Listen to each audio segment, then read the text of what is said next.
Prepričan sem, da je beseda elektrika beseda, ki je znana čisto vsem, tako otrokom kot odraslim. Brez elektrike si življenja ne moremo predstavljati. Elektriko srečamo povsod. Z njo razsvetljujemo, z njo poganjamo televizor, računalnik, tudi avtomobile in motorje. Elektrika je tista, ki nam pomaga stvari hladiti ali pa greti. Toda ni bilo od nekdaj tako. V Sloveniji so recimo dobili prvo električno luč šele leta 1883. Drugje po svetu 4 leta prej. Prvo javno razsvetljavo smo dobili 1888. leta. Ampak samo za kratek čas. V Mariboru so potem dobili elektriko leta 1920, v Ljubljani 1898, v kakšnih manjših krajih pa šele po drugi svetovni vojni. Toda danes imamo elektriko povsod. Vsi vemo, da če hočemo, da električne naprave delujejo, da potrebujemo nekaj, kar jih bo poganjalo. To so tako imenovani viri napetosti.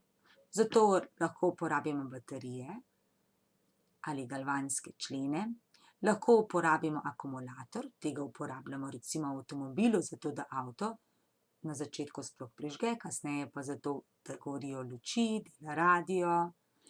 Vir napetosti oziroma stvar, ki požene električni tok, je lahko tudi dinamo na kolesu. To je v bistvu ena najbolj preprosta elektrarna. Lahko so to sončne celice, kot na kalkulatorjih, danes pa jih imamo po celih strehah hiše in so to prave mini elektrarne. Najbolj pogosto pa je še vedno to, da elektriko dobimo iz vtičnice.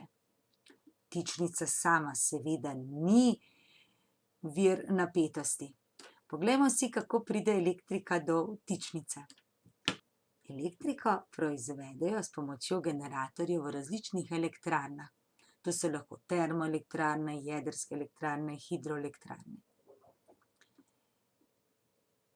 Zato, da se čim manj energije izgubi, ko jo prenašajo iz enega konca Slovenije v drugi konec Slovenije ali pa celo iz Evrope k nam, jo transformatorju spremenijo v visokonapetostno elektriko.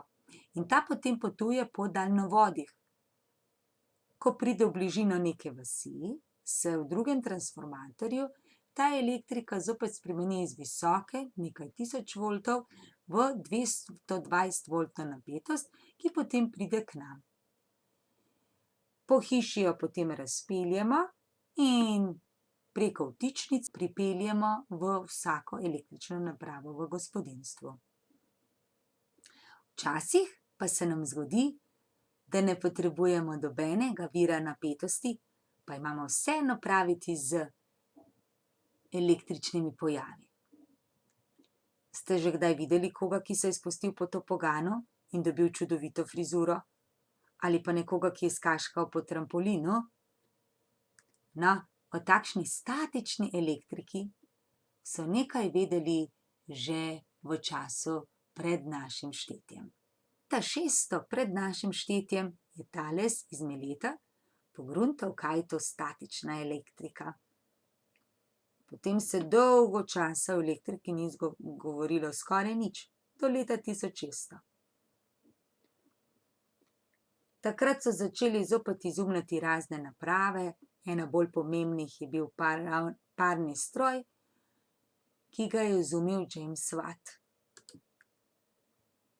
Potem se pojavi Volta, ki leta 1800 izumi baterijo. Andrea Maria Ampere leta 1820 dela veliko eksperimentov na področju elektromagnetizma. 1826.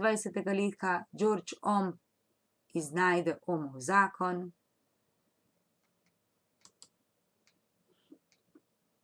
Edison 1879 izumi prvo žarnico. 1882 Nikola Tesla najde prvi elektromotor. Začnejo se graditi termoelektrarne pa hidroelektrarne. Teh je vedno več. Pojavijo se naprave, kot so električni hladilnik, pralni stroj. Med leti 1930 in 1940 se začne množična uporaba električnih naprav, potem izumijo radio, televizor, začnejo uporabljati tudi sončno energijo, zaženejo prve jedrske elektrarne, pa tudi začno izkoriščati energijo vetra. Toda, da so lahko vse to iznašli, so morali več izvedeti tudi o samem nastanku elektrike. No, pa si bomo danes pogledali, s čim je elektrika sploh povezana. Kot vemo, lahko imamo snovi v trdem, tekočem in plinastem stanju. Vsem pa je skupno to, da so sestavljeni iz manjših delcev, ki se imenuje molekule. Molekule pa še iz manjših, ki se imenujejo atomi. Vsak atom je sestavljen iz jedra. V jedru so protoni in nevtroni, okoli po elektronskih ovojnicah pa krožijo elektroni. Protoni imajo pozitiven naboj, nevtroni nimajo naboja, elektroni pa imajo negativen naboj. Atom je nevtralen. To pomeni, da je število protonov enako številu elektronov. Kadar pa se zgodi, da kakšen elektron iz atoma pobegne in se naseli kje drugje, pa nimamo več nevtralnih atomov, ampak ione. Elektroni so namreč razvrščeni po elektronskih ovojnicah. In tisti elektroni, ki so na zadnji ovojnici, imajo možnost, da pobegnejo drugam. Pobegnejo takrat, ko jih je na zadnji elektronski ovojnici, ko je na zadnji elektronski ovojnici 1, 2, 3 ali 4 elektroni. Natrijev atom recimo odda en elektron in nastane natrijev ion. Ker je en elektron pobegnil, ima več protonov kot elektronov, zato je njegov naboj pozitiven. Toda, če je na zadnji elektroni 5, 6, 7 elektronov, v tem primeru pa atom ali elektron sprejme. Nastane negativni ion, ki ga imenujemo tudi anion. Ioni torej nastanejo tako, da atomi elektron oddajo ali elektron sprejmejo. Če hočejo to narediti, morajo dobiti energijo. Energija je tista, ki izbije elektron in ga pošlje potem nekemu drugemu atomu. Med elektroni in protoni, torej med pozitivnimi in negativnimi delci, vedno deluje električna sila. Če imamo dva elektrona, med njima deluje odbojna sila. Če imamo elektron in proton, torej en plus in en minus, se privlačita. Govorimo o privlačni sili. Če pa imamo dva protona, se tudi ta dva protona odbijata. To je zelo pomembno, ker je to nekako osnova potem za delovanje vsega, kar je povezano z elektriko. Kdaj je telo naelektreno? Telo je naelektreno takrat, ko ima neka snov, nek predmet, več pozitivnega naboja kot negativnega ali več negativnega naboja kot pozitivnega. Predmet, ki ima več pozitivnih nabojev, je pozitivno naelektren, predmet, ki ima več negativnih, negativno naelektren. Takšna dva predmeta sedaj že vemo, da bi se med seboj privlačila.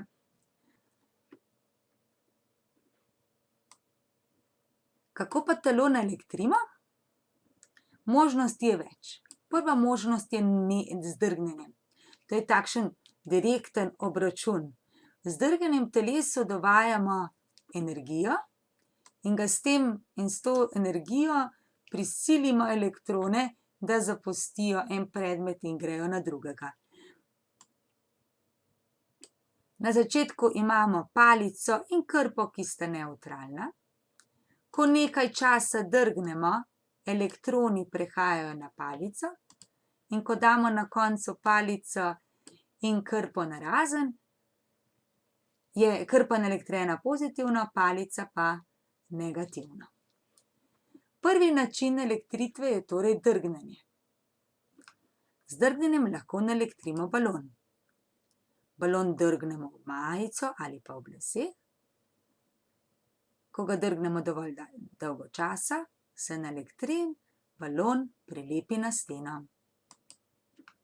Lep primer drgnjenja je tudi naprava, ki se imenuje Van de Graaff generator. Tukaj imamo trak, usnjen trak, ki ga zelo hitro vrtimo, in ker ga zelo hitro vrtimo, prihaja do trenja in na njem se nabere naboj. Ta naboj se potem postavi na neko kovinsko kupolo vzgoraj in s pomočjo takšnega generatorja, Van de Graaffovega generatorja, potem lahko delamo zanimive poskuse. Tukaj je trak, ki se vrti, in poglejmo, kaj se zgodi. Ko je to naelektreno, to vrtimo, trak se vrti, in noter imamo kovinske kroglice, ki se tudi naelektrijo in zato odbijajo druga od druge in to vidimo kot skakanje. Še bolj zanimiv poskus je tale, če damo namesto kroglic gor posodice. Zopet naelektrimo, ker je vse naelektreno z istim nabojem, se med seboj odbije in odnese vse dol. Tukaj imamo zopet naelektreno kupolo, ta palica pa je ozemljena. Če se s palico približamo, začnejo preskakovati iskrice, podobno kot preskakujejo iskrice iz oblakov, ki je naelektren na zemljo.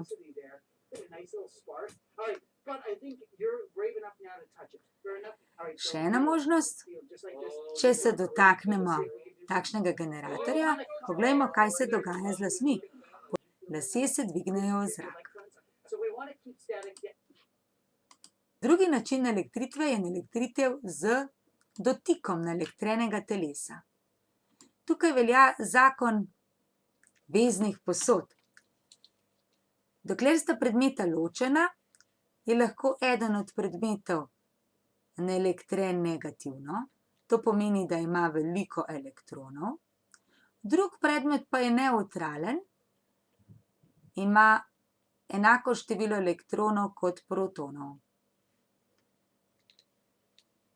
Če bi tukaj ventil odprli, vemo, da bi voda stekla dol in se bi gladina vode izravnali. Tako se zgodi tudi, če se mi s tem predmetom nabitim dotaknemo nenabitega. Ko se ga dotaknemo, gredo minusi, elektron, ki jih je tukaj več kot na drugi strani, sem. In kar naenkrat imamo preveč minusov tako na tej palici, kot na tej palici. Podobno bi se lahko zgodilo tukaj, elektroni grejo na ploščico in ploščica postane naelektrena negativno. Prav tako vidimo tukaj, ko se s palico približamo, grejo elektroni iz palice na to kupolo in po celotni napravi dol. Celotna naprava je naelektrena negativno, če pa bi bila palica pozitivna, bi cela naprava postala z dotikom pozitivna. Naelektritev oziroma elektritev z dotikom nas včasih tudi malo moti.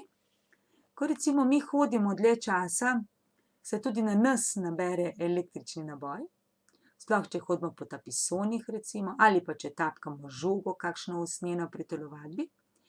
Ko se potem dotaknemo ali pa samo že približamo kovinski kljuki, kljuka je ozemljena, to pomeni, da iz nje steče električni naboj v zemljo, začnejo lahko preskakovati iskrice, oziroma mi začutimo, kako preskoči iskrica in to takrat nas strese. Temu rečemo, da nas strese statična elektrika. No, tretja naelektritev pa je naelektritev na daljavo, ki ji tujko rečemo influenca. Da bomo to bolje razumeli, kaj je to, si poglejmo ta dva avtobusa, ki se približujeta drug drugemu. Na enem avtobusu so skoraj sama dekleta, torej je ta avtobus naelektren pozitivno. Na drugem avtobusu, drugi avtobus pa je nevtralen, saj je na njem enako število fantov in punc. Torej enako število protonov in elektronov. Ko fantje vidijo, da se jim približuje avtobus z dekleti, so zelo navdušeni in upajo, da se bodo srečali, zato fantje grejo v sprednji del avtobusa, da bojo čim bliže tem puncam. Medtem ko punce ostanejo v drugem delu, zadaj. Tako postane prvi del avtobusa naelektren negativno, drugi del, zadnji del pa pozitivno.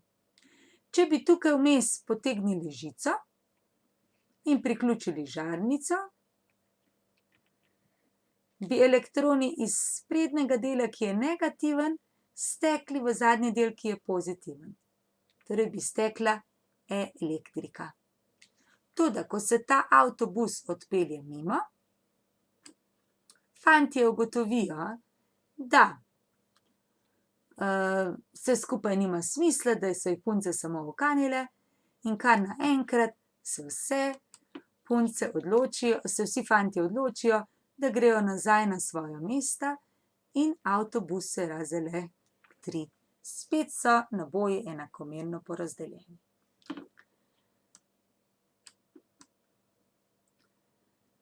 Če pogledamo še tukaj, z eno tako preprosto napravo, ki ji rečemo elektroskop.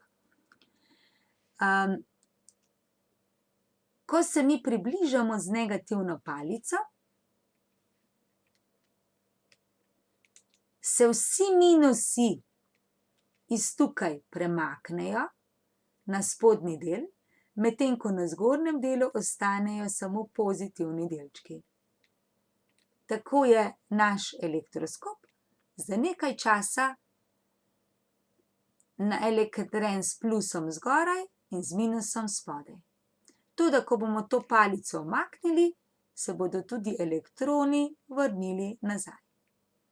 Vedeti moramo, da se vedno premikajo samo elektroni, nikoli protoni. Elektroni se premikajo, ampak še to samo tisti prosti elektroni iz zadnjih ovojnic našega atoma. Tisti zadnji, tako imenovani prosti. Niti nimajo vse snovi prostih elektronov. Snovi, ki imajo dovolj prostih elektronov, se imenujejo prevodniki. To so kovine, medtem ko snovi, ki nimajo prostih elektronov, so izolatorji in ne prevajajo električnega toka. Te snovi so recimo plastike, suh les in podobne zadeve. Če še enkrat pogledamo, kaj se zgodi. Ko se telesu približamo z neko naelektreno palico, recimo negativno, se v tej kupoli naboj porazdeli. Negativni naboj se odmakne od negativne palice in zato imamo levo stran palice naelektreno negativno, medtem ko desno pozitivno. Če bi sedaj palico odmaknili, bi se vrnili nazaj in bi bila ta krogla zopet nevtralna. Če pa se v tem trenutku dotaknemo te palice, te krogle z roko, ki je v bistvu ozemljena, in bojo zato ti elektroni hitro stekli v zemljo, elektroni namreč grejo vedno v zemljo, bo ta krogla ostala naelektrena tudi, ko bomo to palico umaknili. Namreč kar naenkrat bo tukaj premalo elektronov. Stekli so pa elektroni ven zato, ker jih je bilo na tej strani preveč.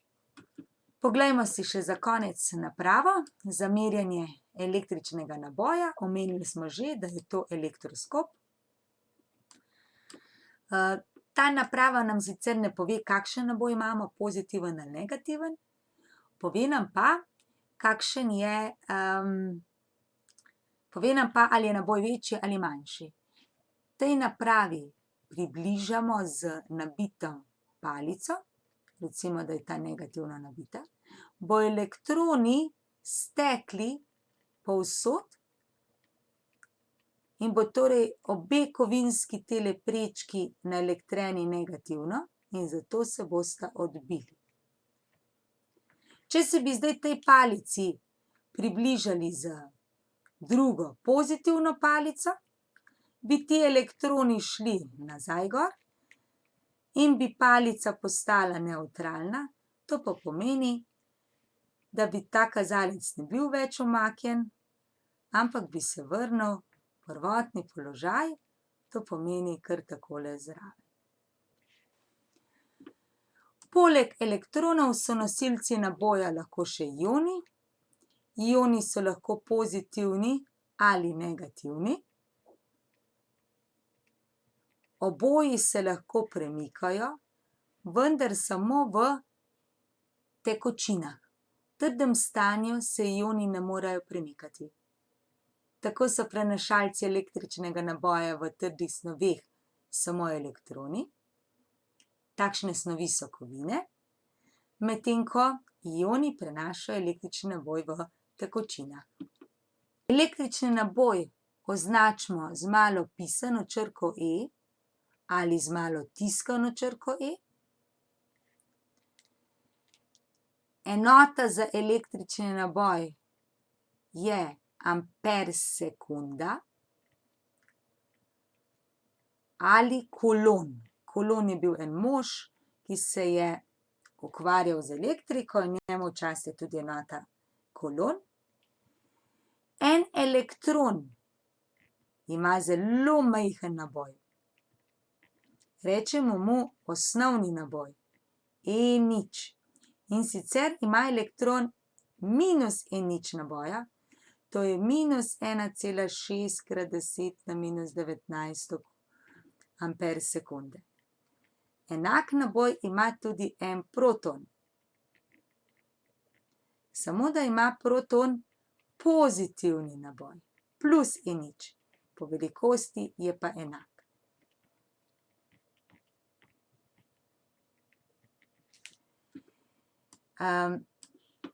Vsak naboj, kjerkoli, pa je vedno večkratnik osnovnega naboja.